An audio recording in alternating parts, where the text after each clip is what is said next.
कल finally one पंच man का season 3 release हो गया है। ऑब्वियसली इसका मतलब गोकू साइतामा की डिबेट वापस से होने वाली है एंड इस डिबेट के अंदर मैं अपना भी ओपिनियन देने आ चुका हूँ बिकॉज मुझे ज्ञान देने में बहुत ज्यादा मजा आता है। एनीवेज इस वीडियो के अंदर मैं वही पुरानी बात करने वाला गोकू साइतामा के बारे में। सो इस वीडियो में ज्यादा कुछ तो होने नहीं वाला। मैं बस साइतामा के हाई बॉस को डिबंक करने वाला हूँ एंड परफेक्टली स्केल करने वाला गोकू अगेंस्ट। सो बिना फर्दर यापिंग किया लेट्स बिगिन।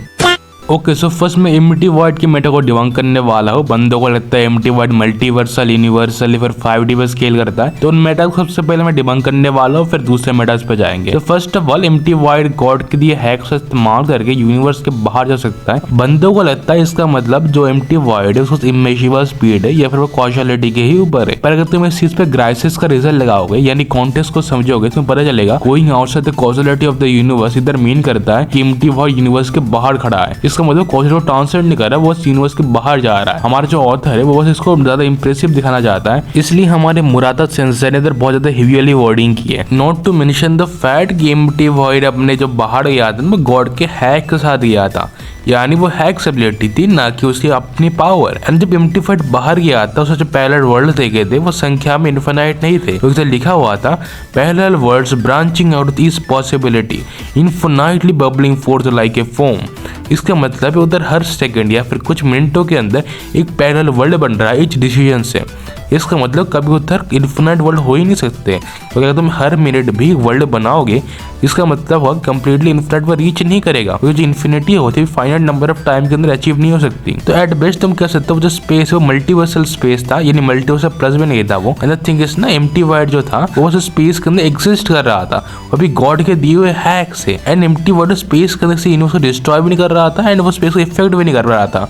वो जो चीज कर रहा था वो स्पेशल मैनिपुलेशन थी जो गॉड के हैक से वो कर रहा था, तो एक बहुत ईजी चीज होती है। यानी उसकी हैक्स जो होगी उसकी फिजिकल एबिलिटी वो स्केल नहीं करेगी, यानी एम्प्टी वॉइड अभी भी यूनिवर्सल मल्टीवर्सल 5D नहीं होगा। Not to mention the fact कि एम्प्टी वॉइड वाला जो आर्क था एटलीस्ट 3 बार रेटकॉन हुआ था। एम्प्टी वॉइड का यूनिवर्स के बाहर जाना, यूनिवर्स को कट करना, स्पेशल मैनिपुलेशन करना या फिर हायर डायमेंशन स्पेस में एग्जिस्ट करना, वो जो चीज वो रेटकॉन हो चुकी है यानी वो एग्जिस्ट नहीं करती। अभी कैनन का जो स्टोरी कुछ अलग है तो वो चीज मैटर करती ही नहीं। तो अगर तुम्हारे अगेंस्ट कोई बंदे आर्गुमेंट यूज करने की कोशिश करे उससे बोल दो कि एम्प्टी वॉइड का जो फील्ड्स है नॉन कैनन हो चुकी है, तो साइतामा इज फॉर्डर। एनीवेज मैं दूसरे मेटर्स कवर करने वाला हूँ, तो उससे पहले जो फनी चीज बता दो तुम्हें। कुछ बंदों को लगता है जो हमारा जो गारो है वो यूनिवर्सल इसलिए क्योंकि वो यूनिवर्सल दिखता है, उसके सेल पे स्टार बने हुए हैं तो वो यूनिवर्सल हो गया। कुछ साइतामा ऐसा ही लॉजिक होता है। जब भी मैं डिबेट करता हूँ एक नमूना मुझे दिख ही जाता है, जो बंदा ये बोलता है ये बंदा कैसा लॉजिक दे रहा है। जस्ट बिकॉज तुम्हारा शरीर वैसा दिखता है डज नॉट मीन कि तुम्हारा शरीर के अंदर पूरा का पूरा यूनिवर्स एग्जिस्ट करता है। फॉर एग्जाम्पल इमेजिन करो मैं अपने शरीर के अंदर एक चांद का टैटू बना दूं, इसका मतलब ये नहीं कि मून लेवल हो गया। ये लॉजिक बहुत ज्यादा वाहियात होता है, तो इस्तेमाल मत करना इसको, बहुत ज्यादा वाहियात लॉजिक है ये। एंड बहुत ज्यादा बंदा आर्ग्यू करते कि साइतामा हर बंदे को वन पंच करते क्योंकि उसका नाम के अंदर ही वन पंच मैन है। लेकिन मैं समझ नहीं पाता यार, साइतामा खुद की यूनिवर्स के बंदे को तो वन शॉट नहीं कर पाया था, तो साइतामा तो बोरोस को भी वन शॉट नहीं कर पाया था, साइतामा तो हमारे कॉस्मिक कार को भी वन शॉट नहीं कर पाया था। तो साइतामा वन पंच मैन हुआ कैसे? असल में साइतामा का जो गैग है वो स्टोरी के स्टार्टिंग के अंदर एंड गेम प्रोटैगनिस्ट की स्ट्रेंथ लेकर स्टार्ट करना है। लाइक गैग वही है साइतामा का। फॉर एग्जांपल इमेजिन करो हमारा एमयूआई गोकू नेमिक सागा के अंदर स्टार्ट कर रहा है, तो वैसे टाइप का गैग ही साइतामा का पैस है। दोनों एकदम डिफरेंट गैग होते हैं। अभी काफी ज्यादा बंदे बोलेंगे नहीं भाई साइतामा ने अपनी फुल स्ट्रेंथ तो अभी दिखाई ही नहीं है, तो फुल स्ट्रेंथ नहीं दिखाई तो हम उसको जज नहीं कर सकते ना। थिंग इज ना साइतामा ने खुद एडमिट किया कि वो गारो के अगेंस्ट हमने फुल स्ट्रेंथ में जा रहा था। फिर कुछ बंदे आरोप करेंगे साइतामा ने अपने हाथ के अंदर जेनोस का कोड डाल रखा था, यानी साइतामा बस एक ही हाथ से लड़ रहा था। द थिंग इज ना फिक्शन के अंदर वो चीज मैटर करती ही नहीं है। फिक्शन के अंदर तो अपने 2 हाथों का शक्ति अपने एक हाथ से भी लगा सकते हो,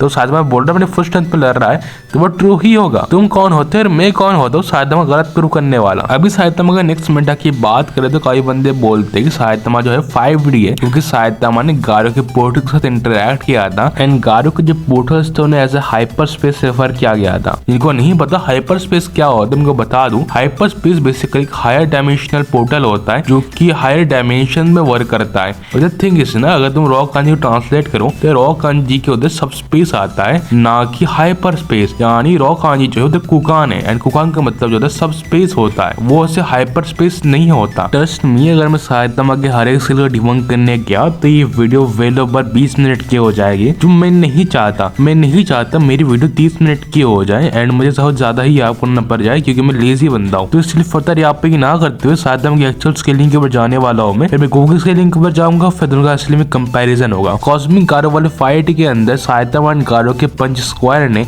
पूरे के पूरे कॉस्मोस के ऊपर बड़ा सा होल क्रिएट कर दिया था, जिसका जो इम्पैक्ट आता है वो एटलीस्ट मल्टी गैलेक्सी के अराउंड आता है, जो साइतामा को इसलिए मल्टी गैलेक्सी लेवल बना देगा। फिर अगर मैं स्पीड की बात करूँ तो ये वाला चीज देख सकते हो, साइतामा ने अपने स्पीड से ये हाल किया था जुपिटर का। एंड इसका जो कैलकुलेशन आते, कैलकुलेशन इस फीट को अराउंड MFTL प्लस कैटेगरी में डालते हैं। तो साइतामा मुझे स्ट्रेंथ होगी मल्टी गैलेक्सी लेवल होगी, साइतामा मुझे स्पीड हो गई वो MFTL प्लस रेंजेस के आसपास आ गई। सिंस मैंने साइतामा का स्ट्रेंथ एंड स्पीड को कवर कर लिया है, मैं भी गो के स्ट्रेंथ एंड स्पीड को कवर करने वाला हूँ। एंड मैं एक और चीज बता दूं, मैं भी करने की बात नहीं करने वाला, जो मांगा वाला या फिर टूर्नामेंट ऑफ पावर वाले गोकू की बात में करने नहीं वाला, क्योंकि वो दोनों वर्जन ऑफ गोकू बहुत ज्यादा ही स्ट्रॉन्ग है, वो ज्यादा ही ओवर पावर्ड है। तो मैं अभी नैमिक वाले की बात करने वाला हूँ। तो नैमिक वाला फ्रीज़र अपने सेकंड फॉर्म के अंदर 1.2 मिलियन पावर लेवल के साथ पूरी की पूरी यूनिवर्स की स्पेस टाइम को डिस्ट्रॉय कर सकता है। एंड फिर सुपर सैयन बनने के बाद गो का जो पावर लेवल होता है वो 150 मिलियन होता है। फिर फाइनल का पावर लेवल जो होता है वो 120 मिलियन होता है। एंड जो पावर लेवल होते हैं वो एक्सपोनेंशियल होता है, लीनियर इंक्रीज नहीं होती। तो तुम कह सकते हो मल्टीप्लायर्स की वजह से फिजिक्स का जो पावर लेवल था वो अराउंड मल्टीवर्सल लेवल के आसपास चला गया था। ड्रैगन वर्ल्ड के अंदर पावर इक्वल स्पीड होती है,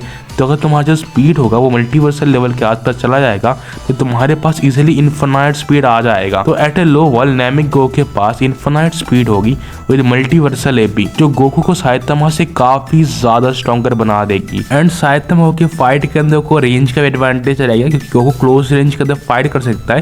एंड उसके पास लॉन्ग रेंज के वेपन है, की ब्लास्ट वगैरह जो है वो लॉन्ग रेंज से को अटैक कर सकता है। और साइतामा के पास लॉन्ग रेंज वाला कोई अटैक नहीं है। मुझे नहीं लगता साइतामा के पास कभी विन कॉन है गो के ऊपर। एंड गो के पास मल्टीपल विन कॉन से साइतामा के ऊपर तुम देखने जाओगे तो so at the end of the day अगर मैच हुई साइतामा एंड गो के बीच में कभी, तो साइतामा एंड गो की मैच क्लोज तो होने नहीं वाली। एंड मेरे हिसाब से अगर अंदर फाइट होगी तो साइतामा हार जाएगा गोकू से एंड गोकू जीत जाएगा। अगर तुम्हें मेरी वीडियो पसंद आई होगी एंड तुम चाहते हो ऐसी वीडियो देखने के लिए फ्यूचर में, तो प्लीज सब्सक्राइब कर देना एंड मेरी कमेंट के अंदर लिख देना तुम नेक्स्ट कौन सी वीडियो देख लिए। एंड अगर तुम चाहते हो मुझसे डिबेट करना या फिर एक ऐसा सर्वर ज्वाइन करना जहाँ पे हम जैसे एनिमी फर्स्ट पावर स्केलिंग करते हो, तो मेरा डिस्कॉर्ड सर्वर जरूर ज्वाइन करना। मिलते हैं नेक्स्ट वीडियो में। Pavitra is out. So please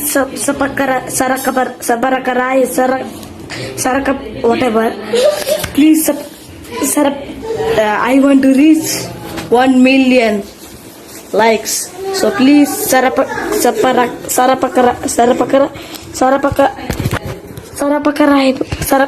Yes. Okay, thank you.